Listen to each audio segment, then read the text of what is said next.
Terima kasih Anda masih bersama kami. Bagi Anda yang baru saja bergabung, kami hadirkan kembali 3 berita utama hari ini. Tebing setinggi 6 meter longsor dan menutup akses jalan di Kabupaten Maros. Gejolak naiknya harga eceran tertinggi minyak kita menjadi Rp15.700 per liternya.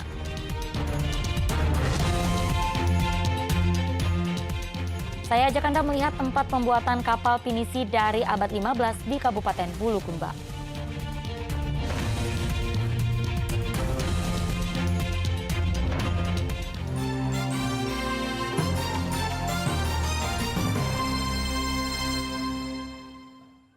Yang memasuki musim libur sekolah, pergerakan penumpang Bandara Sultan Hasanuddin di Kabupaten Maros meningkat 20%. Tak hanya penumpang, pergerakan pesawat juga meningkat 12% dengan tujuan terbanyak didominasi Jakarta, Surabaya, dan Kendari. Pergerakan penumpang di Bandara Internasional Sultan Hasanuddin di Kabupaten Maros pada musim liburan sekolah meningkat sebanyak 20%. Tercatat pergerakan penumpang pada 21 hingga 30 Juni 2024 sebanyak 313.981 penumpang, naik 20% dari pekan sebelumnya 11 hingga 20 Juni 2024, yaitu sebanyak 261.675 penumpang. Tak hanya penumpang, pergerakan pesawat pada 21 hingga 30 Juni 2024 juga naik 12%, setara 2.219 pergerakan dibandingkan dengan pekan sebelumnya, 1.981 pergerakan. Pergerakan penumpang pekan lalu di Bandara Sultan Hasanuddin Makassar mengalami peningkatan sebesar 20% apabila kita bandingkan dengan pergerakan pekan sebelumnya. Sedangkan untuk pergerakan pesawat itu ada peningkatan sebesar 12% dan kargo sebesar 10%. Salah satu faktor yang memengaruhi pergerakan atau peningkatan pergerakan ini adalah momen liburan sekolah dan juga pengoperasionalan terminal baru dengan minimal fasilitas. Adapun rute terbanyak di periode libur sekolah ini didominasi tujuan Jakarta, Surabaya, dan Kendari. Jumlah pergerakan penumpang paling tinggi terjadi pada 30 Juni 2024 dengan jumlah penumpang sebanyak 36.078 penumpang. Serai Sabu melaporkan dari Kabupaten Maros.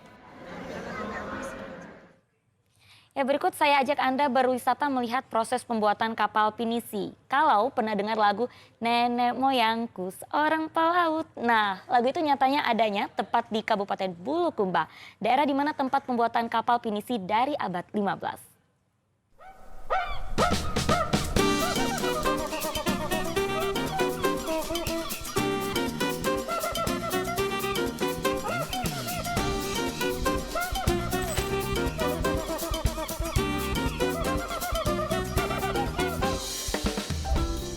Seni pembuatan kapal pinisi secara tradisional dari Sulawesi Selatan memang sudah terkenal dan diakui dunia. Terbukti, pada tahun 2017, seni pembuatan kapal pinisi dari Sulawesi Selatan terpilih sebagai warisan budaya tak benda oleh UNESCO.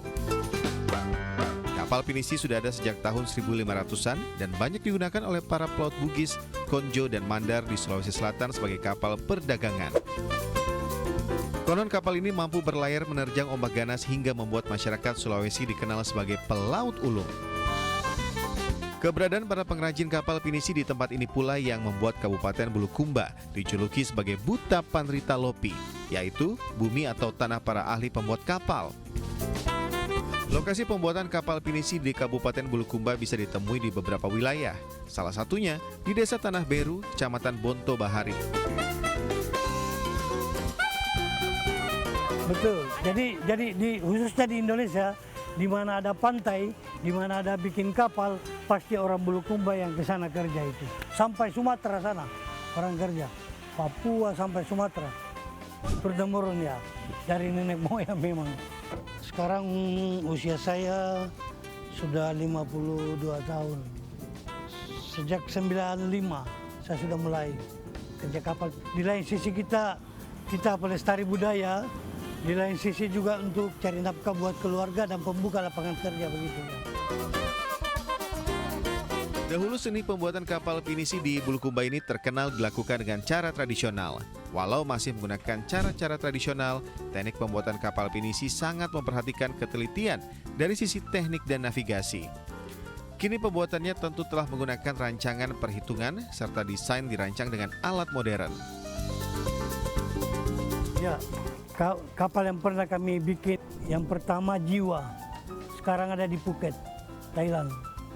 Jiwa. Yang kedua Pelataran Indonesia yang punya perusahaan pelataran komodo itu. Ada yang paling terkesan juga kapal orang Turki dulu yang saya bikin. Ada banyak lagi. Ini itu panjang kapal 40 meter, lebar 9 meter 20 cm, tinggi badan kapal 4,25 cm. Dia memiliki kabin 8. Itu badan kapal menggunakan kayu besi. Jadi komponen kapal itu 75% kita datangkan dari luar, 25% itu yang lokal. Seperti kalau jati masih lokal, masih banyak jati di sini. Kayu besinya kita datangkan dari Sulawesi Tenggara. Kalau untuk kapal yang di luar yang warna putih itu, baru 3 malam dia sudah terapung. Setelah terapung begini, kita tunggu barang beberapa hari ke depan. Kita sudah mulai connect dia punya mesin ke as propeller itu. Setelah pas, kita sudah mulai pemasangan knalpot.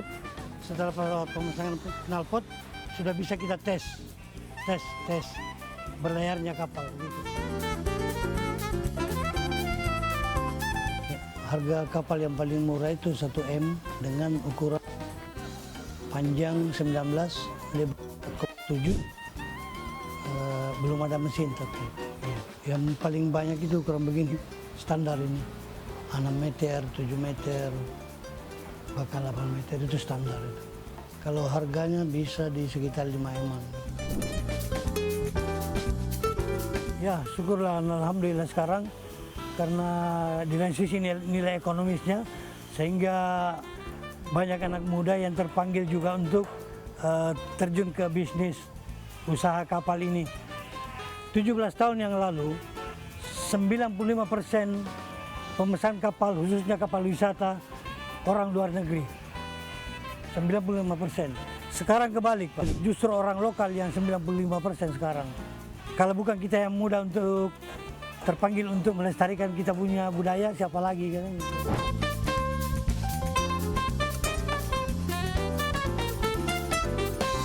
Wah, setelah melihat kapal-kapal ini, jadi ingin liburan berlayar atau jadi pengen punya kapalnya? Afrin Meriana, Sony Harun melaporkan dari Bulukumba, Sulawesi Selatan.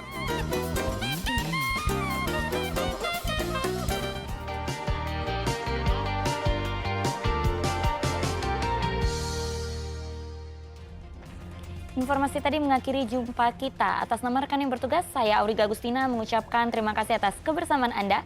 Selamat beraktivitas dan sampai jumpa.